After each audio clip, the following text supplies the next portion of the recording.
I, Cami, have always been a very non-confrontational person. So my story is going to shock you a little. When I met my now husband, Damien, we clicked right away. We started dating right away, and I knew from the beginning that he was the one. Damien was a sweet and caring boyfriend who always loved pampering me. My own parents kind of neglected me, so I treasured him. When we were together, we felt like everything was going right. However, our life will not always be full of sunshine and roses. It all started when I met his family. Knowing Damien, I always thought that his family would be equally sweet and kind. Turns out I was wrong. What I didn't know was that he came from a very patriarchal family. His Orthodox father, Bob, was a conservative man with a stubborn attitude. When I met him, he made all sorts of weird comments about me. He said, "So, Cammy, I hear you want to become a nurse." "Yes, Bob, my grandma was a nurse and she inspired me to join this field. I'm a little worried about getting a good scholarship. It's my dream to get into the best nursing school in the state." "Cammy's a very good student, Dad. She's one of the top performers in our class. I take her help when I'm stuck with something." "What does it matter if she's a good student? She's a girl. There's no use for her to go to college." "Cammy, don't you think you're better off doing something else, like baking or something?" "No, Bob, I want to be a nurse. It has been my dream since I was little." "Well, it's time to grow up now. If you become a nurse, you'll hardly have time to take care of my son. I don't know why he's encouraging you." "Dad, I can take care of myself. It's not the 90s anymore. We will be fine. Quit criticizing Cammy about her goals." Bob didn't care what his son said. He went on interrogating me and asking me absurd questions. From the way he spoke to me, I knew he didn't think much of me or anyone from my gender. I was starting to get agitated but held my tongue. As I said, I am a non-confrontational person and usually want to keep the peace. Damien was also shooting me apologetic looks the entire evening. His younger brother Charlie didn't speak much but seemed to be a little better than his dad. When dinner was finally over, Damien offered to drop me home. He was constantly apologizing for his father's behavior. He said, "I'm so sorry, Cammy. I know my dad really upset you today. He's very old-fashioned and just won't change his thinking. I've tried. Ever since Mom left us, he got even worse. Sometimes I think he takes out that anger on other people." "It's okay, Damien. Your father's rudeness has nothing to do with you. I am not blaming you one bit. I'm just a little disappointed in him." "Just give him a chance, Cammy. I'm sure he'll come around. He just needs to see what an amazing person you are." We talked about the dinner and agreed that it was too early to worry about his dad. Our relationship was still very new and we didn't know what the future held. Bob, however, did everything to convince me to give up my studies. It's like he had an obsession with me being a housewife. I told him multiple times that I wanted to work and be a nurse. He never really seemed to listen to me. After graduation, I and Damien finally got into our dream colleges. He pursued a degree in architecture and I started a nursing program. I and Damien lived close by, but avoided staying together. I had a very hectic schedule and didn't want to be distracted. Damien was still living with his dad and Bob didn't want me in the house. Things were slowly getting better after Damien got his place. With graduation near, Damien decided that it would be the best time to propose. He popped the question the day after our graduation. We were ecstatic and looking forward to telling our family. My family, as usual, was very dismissive about the entire thing. Nonetheless, they were happy for us. When we told Damien's family, his initial reaction appeared to be happy. However, soon his reaction changed drastically. He said, "So, now that Damien has proposed, I hope you'll finally grow some sense." "What do you mean, Bob? I don't understand."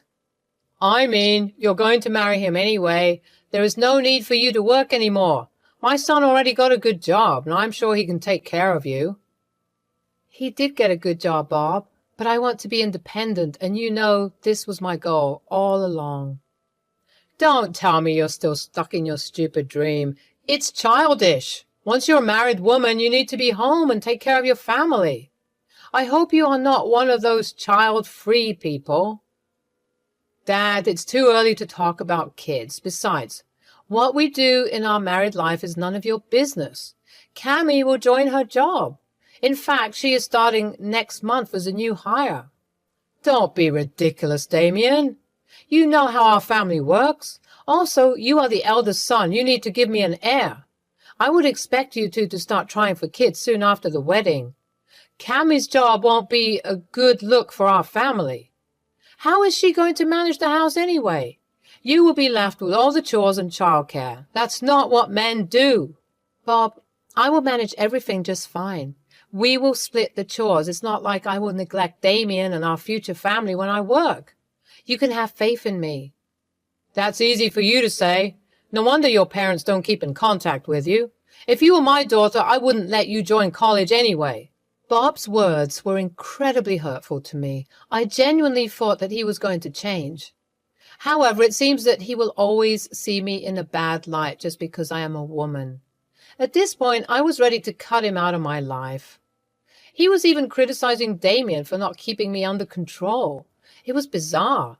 However, when I talked to Damien about the situation, he said, Cammy, I know Dad is not the nicest person, but he is still my dad. My mom had already abandoned us. I can't leave him too. Besides, I have to think about Charlie. He needs my help right now. But Damien, I can't be around your toxic dad anymore. Did you hear what he told me? Do you think we should reward this behavior? Absolutely not, Cammy. I don't support his behavior in any way. All I'm saying is going no contact is not an option. If you want, you can stay away, but I have to look after him and Charlie. I promised I wouldn't abandon them. Fine, Damien. But promise me you will walk away when he becomes too much. I promise, Cammy. I will always stand up for you when Dad bullies you. You can be sure of that.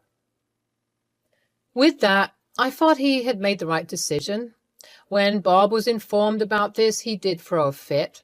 Bob started to berate Damien for allowing me to disrespect him. He wanted to be treated right, and I had to be a good daughter-in-law to him.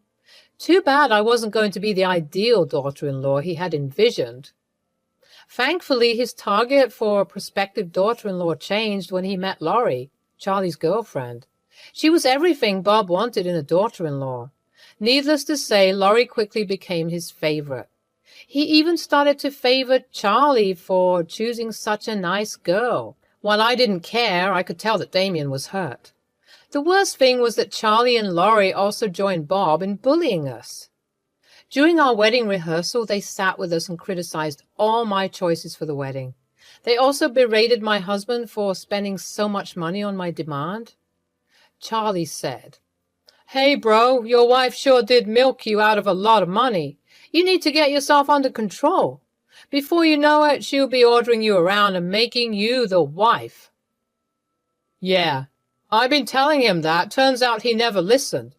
It's not long before he gives up his job and becomes a housewife instead. He might as well just give up now. You need to stop disrespecting my fiancé like that. Just because he treats me with respect doesn't mean he deserves your bullying. Also, this wedding was equally funded by the both of us. Oh my God, Cammy, you need to watch how you talk to Bob. He's your father-in-law. I would never imagine talking to him like that. Have your parents taught you anything? Besides, I think Damien can speak for himself. He could speak for himself before his wife took over the reins. Bro, is your wife limiting your speeches as well? Everyone just laughed while Damien sat quietly. I could see that he was extremely upset. When it came to me, he would always speak out. However, when people attacked him, Damien tended to just take the bashing. However, I wasn't going to let it happen. From then on, I swore I would grow a spine. Now that I'm married into this family, I won't let them bully us. However, my relationship with the trio was just about to get worse. 1 year after the wedding, I found out that I was pregnant. We weren't exactly trying for a kid, but me and Damien were ecstatic. I was still in contact with Bob, Charlie, and Laurie, so Damien decided to tell them the news. After they heard about my pregnancy, Charlie and Laurie never reached out. I did not hear a peep from them. However, Bob was super happy about the pregnancy. Suddenly, Bob was extra kind and caring towards me. He even brought me gifts and paid a lot for setting up our nursery. We did offer him money, but he refused, saying he wanted the best for his grandson. We didn't find out the gender because we wanted it to be a surprise. However, Bob was convinced that we were having a boy. Honestly, it did rub me the wrong way, but I ignored the feeling because Damien was happy to have his dad back in our life. However, Bob's attitude towards my job never changed. One day, when Damien, Bob, Charlie, and Laurie were out for dinner, Laurie said, "So, Cammy, when are you quitting your job?" "Excuse me, I don't understand." "You know, with the child on the way, you need to start changing your priorities. If I was you, I would never sacrifice my time for my job. My child would need me, and I wouldn't be selfish enough to leave him alone." "Our baby won't be alone, Laurie. Thanks for your concern, but you and I are not the same. We will look into daycare and babysitters when it's time. We already have everything planned out. There is no need for any of us to quit our jobs." My God, some women can be selfish. I didn't take up a job because I wanted to give all my time to my family. We are going to try for kids as soon as we get married next year. I can't imagine being away from my kids when I go to my job. That's exactly why I never looked for one. Cammy, if you don't want to be a bad mom, you better listen to Laurie. I'm lucky she knows exactly what a wife should be doing for her family. We don't care what your wife does for you, Charlie. I and Laurie will be equally responsible for the child. Now, there's no need for a fight. I'm sure Laurie will figure everything out once my baby boy arrives.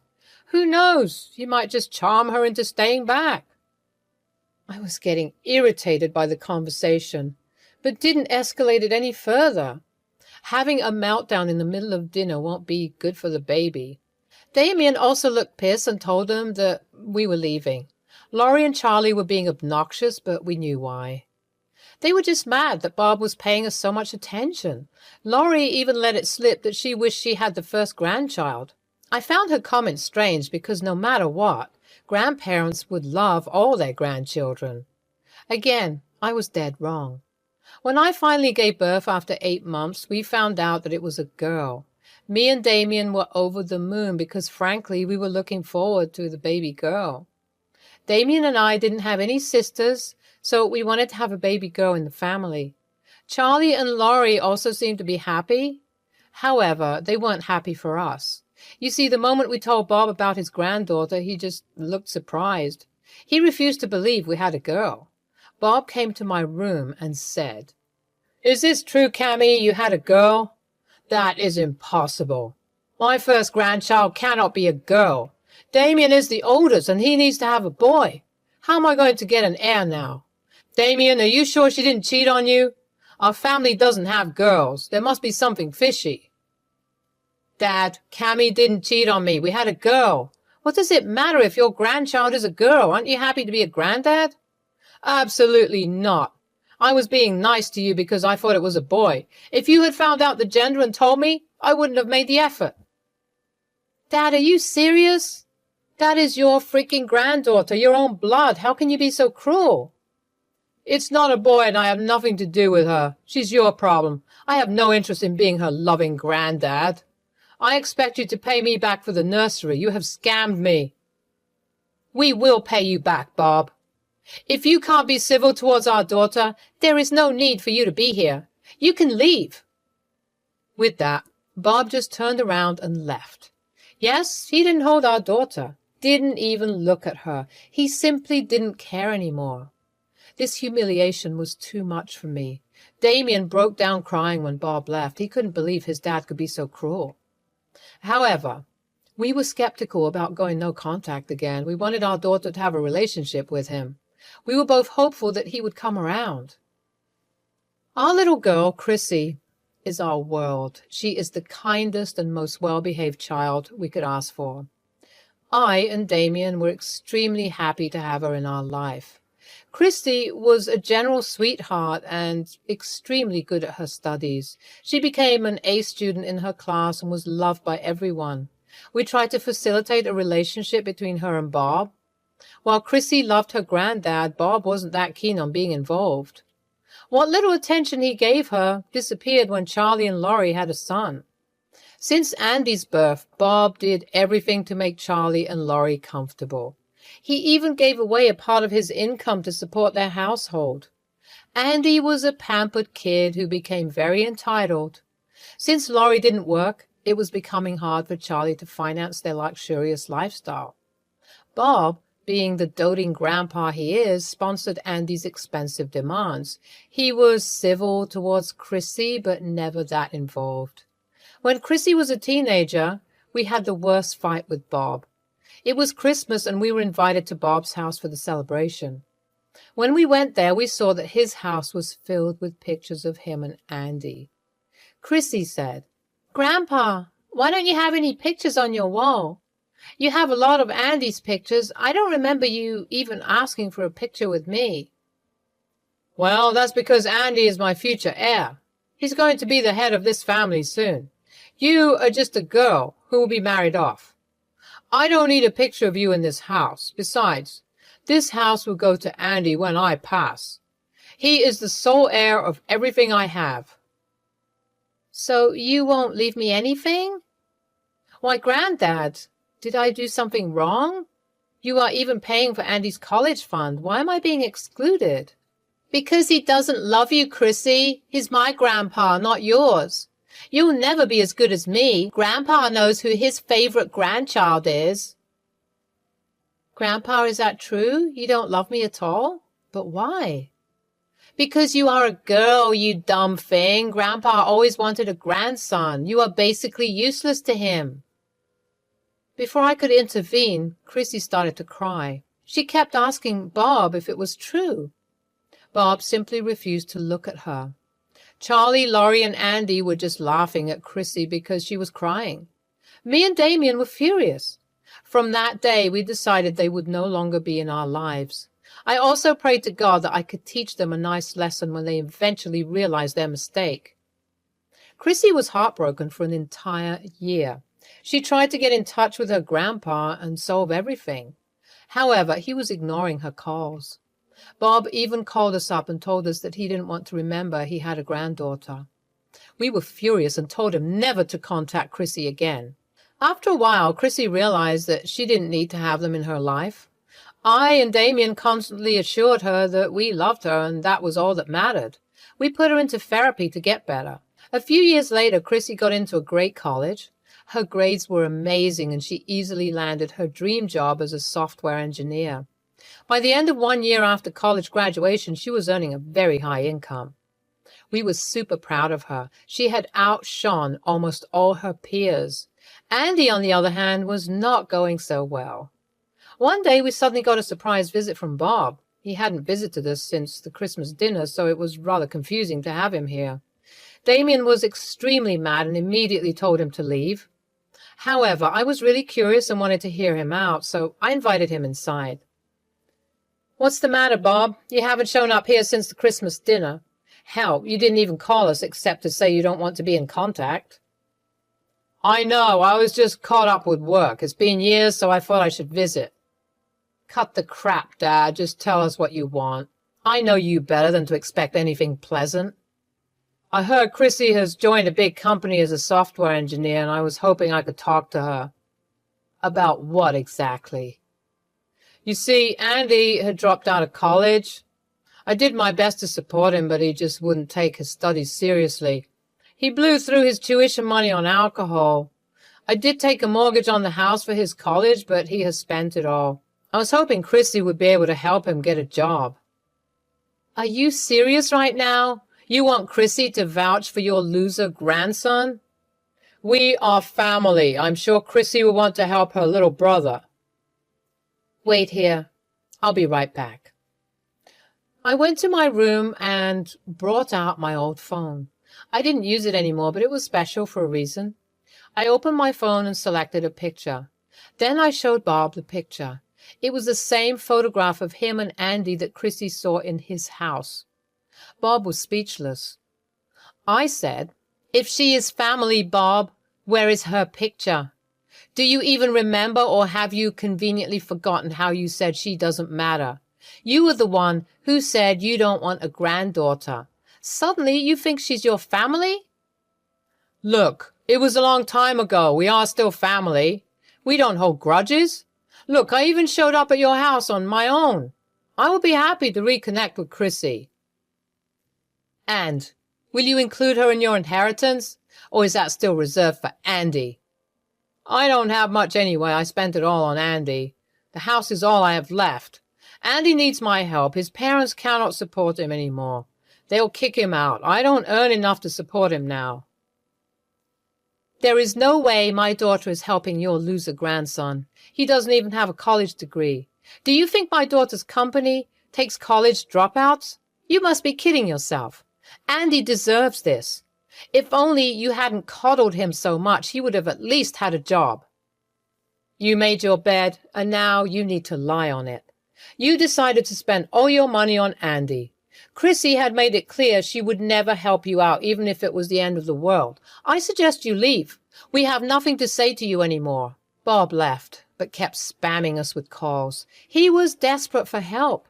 Turns out Andy has been living with him for the past year. He has already trashed his parents' place after they refused to support his unemployed ass. Bob, being the loving grandpa, had to take him in. However, he could no longer put up with his behavior. Bob even showed up at Chrissy's work to try and talk to her. Chrissy simply told him to leave before she called security. When Bob kept begging her for help, she agreed to give the money in exchange for the house. Bob refused to sell her the house, so she just left him there crying on the pavement. A week later, Bob called us and told Chrissy that he was ready to sell. He simply wanted Andy out of the house. He was planning to move far away where Andy couldn't follow him. Chrissy agreed to buy the house and the papers were drawn. When the sale finally happened, Bob did ask for a relationship with Chrissy. However, she told him that he had lost that right long back.